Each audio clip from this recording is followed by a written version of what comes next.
Je m'appelle Vincent Allen, je suis comédien-réalisateur. J'ai eu l'occasion et la chance de jouer dans quelques longs métrages comme L'Ordre et la morale de Mathieu Kassovitz, L'assaut de Julien Leclerc. J'ai également fait une série télé, je suis dans Mafiosa, saison 4, sur Canal. Et actuellement je joue au théâtre. Et j'ai eu aussi l'immense plaisir, fierté et honneur de réaliser le film Talion. Talion, ça racontait en fait la scission qui existe entre les deux milieux du grand banditisme français, le milieu actuel, qui est composé généralement par des caïds de cité, et le milieu traditionnel corse, voilà, qui sont un peu les anciens du milieu du banditisme. Voilà. Ça raconte l'histoire de deux personnages, Hubert et Virginie, qui sont un couple quasiment âgé de 30 ans, tous les deux, et qui décident de braquer un distributeur automatique de billets. Et ils ont tout prévu, ou presque. Ils ont eu un enfant il y a 4 ans, voilà, suite à un accident, un oubli de pilule, et Hubert l'a très mal vécu, et lui ressort de temps en temps, ça a été le point de départ de leur crise de couple, cet enfant, même si avant il y avait des petites prises de bec, etc. Cet enfant, cet accident, ça a été la déclaration de guerre des deux, quoi. C'est un couple qui est bloqué dans son petit village, dans sa petite vie, qui a toujours eu des envies de grandeur, etc., mais c'est pas possible, et qui se sont dit, voilà, pour subvenir à leurs besoins financiers, pour élever leur enfant, pour aussi vivre leur vie quotidienne, le RSA suffit plus. On n'a pas fait d'études, on ne trouve plus de travail, il y a la crise sociale qui passe par là, il y a la crise économique qui frappe tout le pays, et ils se disent le meilleur moyen qu'on a de rapporter de l'argent, c'est de monter sur un braquage, de faire un distributeur automatique de billets. C'est un tandem, donc il y a d'un côté Hubert, qui est un jeune homme assez dynamique, assez nerveux, qui ne rend pas la vie très facile à sa compagne. Il est tout le temps sûr de lui, il a raison sur tout, il donne son avis sur tout ce qui l'entoure, même sur des sujets qu'il ne connaît pas. Et il a rarement pas le dernier mot, en fait, il a toujours envie d'avoir le dernier mot. Voilà. Et de l'autre côté, il y a Virginie, qui est sa compagne, qui sont ensemble depuis 10 ans, et qui est un peu plus effacée que Hubert, mais qui de temps en temps a son vrai caractère qui ressort, et qui a un caractère qui est aussi un peu trempé dans le sens où voilà, c'est la cocotte minute, elle encaisse beaucoup de choses de la part de son compagnon, mais au bout d'un moment, voilà, il y a la goutte d'eau qui fait déborder le vase et elle éclate.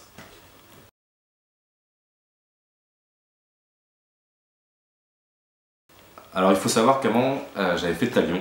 Talion, c'était un film qui était beaucoup basé sur les plans séquences, avec beaucoup de moyens, et j'avais envie de recentrer un peu les choses. J'avais envie de retourner à un truc assez simple, dans le sens où tout reposait sur les personnages. Et ce qui m'intéresse dans Dame, c'est d'être au plus proche de ces deux comédiens qui vont interpréter Hubert et Virginie, comme du théâtre filmé. C'est-à-dire, on pourrait très bien laisser un axe de caméra face à eux et faire évoluer la scène pendant les 6 minutes, parce que tout repose sur les dialogues, sur leur comportement. Ça se passe en province, c'est pas cité, le lieu géographique, on s'en moque un peu, ça pourrait se passer n'importe où.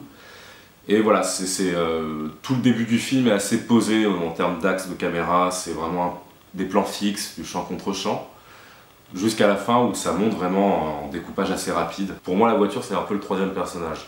Voilà, on voit rien de ce qui se passe à l'extérieur. Enfin, comme j'ai la vision de mon film, c'est que tout ce qui est à l'extérieur, on ne le voit pas, on l'entend.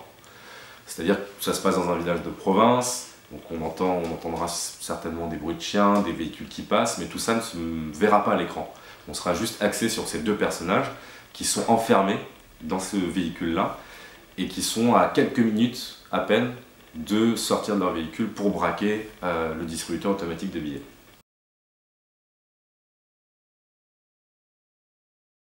Ce qui s'est passé, c'est que je me suis rappelé de deux choses. La première des choses, c'est quand j'ai commencé le théâtre, parce que je suis issu du théâtre, j'avais 14 ans, et ce qui m'a amené au théâtre, c'était le one-man show. J'adorais faire rire les gens, j'adorais synthétiser des choses longues en quelques phrases, et faire rire, balancer des vannes, etc. Et c'est surtout après Talion, voilà, qui a été une très belle expérience pour moi, la majorité des gens que j'ai rencontrés, ce qui sortait des conversations, c'est que j'adorais les films d'action et les boom boom. alors que pas du tout. J'aime tous les genres de cinéma, et notamment les comédies.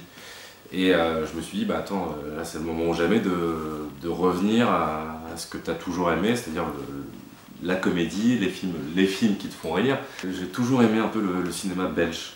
Voilà, tout ce qui est Dickeneck, C'est arrivé près de chez vous, m'ont beaucoup inspiré en termes de personnages. Parce que Dickeneck, c'est des personnages qui sont assez marqués, assez bruyants, assez hauts en couleur, comme je les aime, en termes de comédie. Et j'avais envie de retranscrire un peu cette ambiance-là au niveau des deux personnages, Hubert et Virginie. Voilà, c'est deux films qui m'ont marqué, que ce soit en termes visuellement parlant, mais aussi surtout sur les personnages. Voilà, il y a des répliques cultes, il y a un rythme, il y a, il y a une drôlerie dans ce qu'ils font que j'avais envie de retrouver en fait sur ce film-là. Et il y a aussi toutes les émissions comme Striptease ou Confession intime, parce que c'est des personnages bruts, hauts en couleur, qui sont pas nécessairement drôles, mais ce qu'ils font, ou dans les situations dans lesquelles ils se retrouvent, ils sont à mourir de rire ces gens-là. J'avais envie de trouver un peu ce côté un peu Capharnaüm qu'il peut y avoir dans un huis clos, dans une voiture, où voilà, la seule issue, c'est d'y aller, mais on sait que ça va pas marcher. Et donc je me suis mis à écrire Dab avec Belhamid Abdelmalek. Et voilà, il y a toujours eu tout de suite une connivence entre nous deux, et on s'est amusé à écrire des dialogues assez incisifs sur la vie qui nous entoure, sur qu'est-ce qui pourrait arriver à ces deux personnages, qu'est-ce qu'ils pourraient se dire à un moment donné où voilà, ils vont se mettre à braquer, ils n'ont jamais fait ça de leur vie. Et voilà, c'est une sorte de règlement de compte aussi. Dab, ils prennent comme alibi ce distributeur automatique de billets, mais c'est en fond, c'est vraiment pour régler les problèmes de couple qu'il y a entre eux deux.